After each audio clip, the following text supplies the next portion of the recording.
So is a lack of money putting you off doing exactly what it is that you want to do within property investment? Now, the chances are that it probably is, because if you haven't got an abundance of money or masses of savings or a recent lottery win, then money is going to probably be one of the biggest challenges that you face when it comes to doing what it is that you want to do in property. But what if I was to say that there are ways of generating money without having to have it in your own pocket?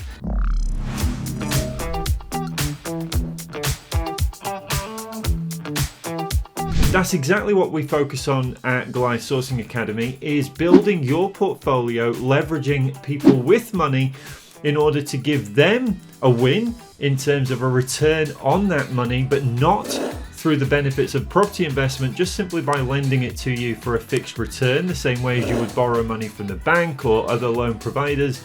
And then at the end of the project, you simply sell it for profit, you pay the investor back, or you refinance the deal, you get that money back out and you pay the investor back in exactly the same capacity. Now, a lot of the time what happens is that you think, well, there's no one going to lend me money, I haven't got experience, I haven't got a track record, I've never done this before. And there are ways around that. There are different ways of borrowing money. There are different investors with money with a different tolerance, a different attitude to risk. And really what your job is to do is to find those people, build some trust with those people, and obviously offer them different forms of security that you can in terms of the deal itself, or offering more in terms of maybe a joint venture where you share the profits that you generate rather than fixed returns. There are many, many different ways of borrowing money from people in order to be able to do those deals yourself. The other thing to remember, of course, is if you've got a little bit of money but not enough to do the deals that you want to do, then you can have a little bit of skin in the game. A little bit of that money that you've got goes into the deal as well. It gives an investor a bit more confidence that you are invested as much as they are, certainly for that first deal, those first couple of deals.